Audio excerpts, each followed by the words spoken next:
Hi, Colleen Houck readers. Today I'm bringing you the top 10 things you're going to see in my new book, The Lantern's Ember, which comes out September 11th in the US. So the first thing you're going to see in my new book, The Lantern's Ember, is my character who is the Headless Horseman, and that's Jack. This is Jack, named after Jack O'Lantern, and he is a lantern. And in my book, a lantern is actually a person who guards the gateway to the other world. And in Jack's case, he's been at this for many centuries now.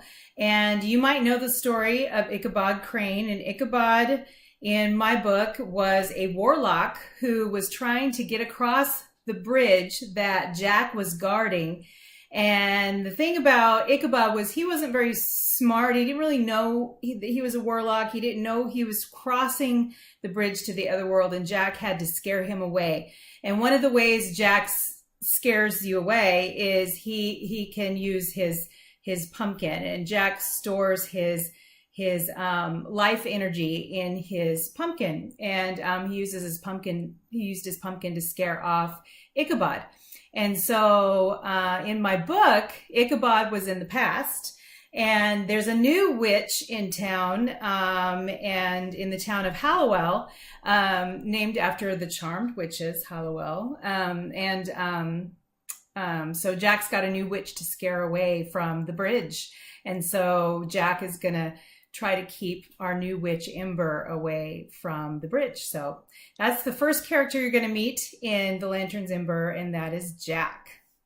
So the number 2 thing you're going to see in The Lantern's Ember is Ember. And this is my witch, Ember O'Dare. And the cool thing about Ember is you're going to see her when she's a little girl, and you're going to see her get to grow up in her hometown of Hallowell. And Ember O'Dare is descended from actually a long line of witches, only she shows up in town as an orphan. She doesn't know she's a witch, and she kind of comes into her powers accidentally. And she's very talented and gifted, and she starts using her power innocently, and starts using her gifts to charm people and get what she wants. And she's a very fun witch, and she loves kitty cats, and cats just come up to her naturally and like to be with her. And she's also very inventive, and she has a best friend named Finny. And I don't have a Finny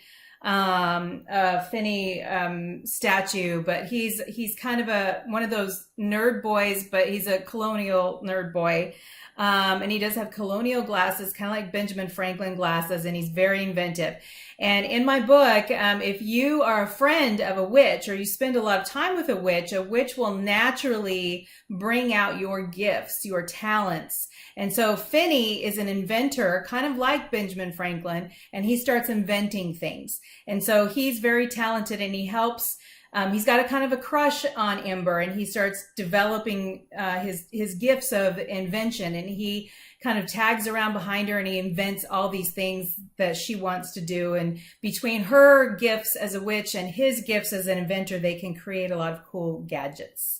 Okay, the number 3 thing you're going to see is, you might think it's Gaston, but it's not. Actually, this Gaston doll from the Beauty and the Beast movie is the closest thing I could find to my vampire, Dev. I have a very handsome vampire named Deverell Christopher Blackburn, and he kind of looks like our Gaston character from Beauty and the Beast.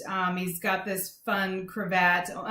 He also wears a top hat, and he has this beautiful brocade vest and gold buttons, and he has a cane that he uses. So Dev is an awesome vampire who used to be in love with a witch. And vampires actually crave witch blood above all other blood. Human blood actually tastes nothing compared to witch blood. So witch blood actually powers the vampire. It gives them energy that can last them for years and years and years. And so Dev actually had a witch who was enthralled with him, and he lived with her for many years until she was killed. And so he's looking for a new witch. Okay, next up is number 4. And this is Dev's vampire sister, and her name is Delia. Actually, they are one of 5 vampire siblings. They have a set of twins, twin brothers, actually, and one more brother. And she's the only girl in her family. And she actually is the pirate captain of the airship in the other world. Parents are not very happy. So Delia is captain of a great steam pirate ship. She had a love interest too, who you're going to meet later also. So she is a vampire. And what's cool about her is she is missing one fang, and her other fang has been dipped in gold, which makes her no longer sensitive to different types of blood. Because in the other world, which is where most of our creatures come from, a vampire can drink different types of blood and has different sensitivities to different types of blood, depending on what kind of a creature you are. So if they're drinking werewolf blood, or they're drinking human blood, or they're drinking witch blood, it affects them in different ways. So she has dipped her tooth in gold, so she's no longer sensitive to different types of blood. And she's done this for a certain reason. So there's our vampire captain of the steampunk airship, Captain Delia. Okay, number 5. And this is Captain Delia's love interest. And this is her former captain. And he is a werewolf. And his name is Captain Graydon. And he is a very handsome werewolf. This is his werewolf form. In the other world, he's kind of a steampunk werewolf. When the book opens, Captain Graydon is no longer alive. But you do get to see a little bit of the backstory and what happened with the two and their romance and how that works. And number 6 is you're going to meet Captain Delia's first mate. This is Frank and his the Bride of Frankenstein statue. You don't get to see her actually. You get to figure out how they get together at the end of the story, but you don't see her during the story at all. So Frank, the steampunk version of him, is the first mate on the steampunk airship, and he'll hook like cables to his neck bolts and scale the ship up and down to make repairs and things. So he's pretty fun. Okay, coming up on number 7. Number 7 is the Boogeyman. So the Boogeyman is who all of our otherworld scary creatures are scared of. So he's the scary guy in the story, the one that haunts everyone's nightmares. And he's the one in the beginning who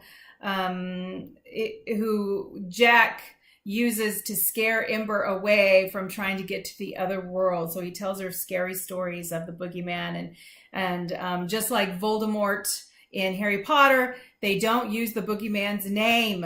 He is the one who is nameless. You don't say his name, because if you say his name, he might come for you. So the Boogeyman is number 7. So that's somebody that you will hear about or see in the Lantern's Ember. Okay, number 8. So, as you know, or might know, the Lantern's Ember is a mashup of Halloween and steampunk. And if you know anything about steampunk, you know they almost always have some kind of ray gun or some kind of specialized weapon. And this is no exception. So we have a special weapon in this book. And the difference between mine and other steampunk books is that Finney, our little inventor, human, has helped Ember make this weapon, this special weapon. And what this is like an old Wild West kind of shoot 'em gun, but Ember has loaded it with spells. And so she has created all these witches spells in the gun, and then she puts them in like kind of test tube things and loads them in, and then she shoots spells. And she, on her gun, she actually has 2 different canisters, so she can do this spell or this spell, and you can flip it back and forth between the 2. And so like she'll have like a garlic spell against vampires and shoot it and it goes boom, and then she'll have an acid spell that melts people's faces off, and an immobilization spell, that kind of thing. So Finney has helped her create all of these, the mechanism to use this weapon. So number 9 is actually the pirate ship, the dirigible. And what is really cool about my Otherworld pirate ship that Captain Delia mans is, this is not exactly what it looks like. This is a fun one that I found on the internet, and this is a teeny tiny one. So in my book, my pirate ship is actually a large pirate ship with a huge net, a balloon on the top covered by a net like this one. And the net is actually, it's filled like a balloon, and then the net is powered by witch light. And witch light, the energy and power that witches have internally, is what powers all of the other world. That's how the other world functions, is on witch power, on witch light. And so that's what gives the energy to raise the dirigible up in the air. So, and it glows too, which is really cool. Another thing that's really cool about the airship that Captain Delia manages is that it also has inside a fun function. When it goes into battle with other airships, it has an escape, a way to escape. Deep inside the bowels of the ship, there exists a secondary ship that when they're over the ocean, they can unlock the device, and then and this is kind of like the Nautilus, pops out and goes and plunges into the sea, and they can escape. And this part up here explodes, and it looks like they just exploded in the sky. And then, but really they're escaping and nobody really knows. They just think a piece of the ship broke off. Okay, we're on number 10. This is your final hint of what you're going to see in the Lantern's Ember. So in the Lantern's Ember, and I don't have a statue of him, but there's this evil scientist guy, which of course you have to have an evil scientist. And he's the one who kind of tweaks Frank to make him what he is. He's kind of the man who made Frankenstein. And his name is Dr. Monroe Farragut. And the Monroe comes from the island of Dr. Moreau. Monroe is his first name. And Farragut is the name of the Captain Nemo, his ship is the Farragut.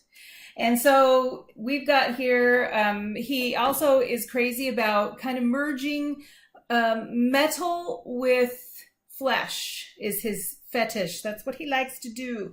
So he has created mechanical spiders, and he has created fishes in the waters that are kind of bionic fishes, and all kinds of creatures in the water that are mechanical / flesh creatures.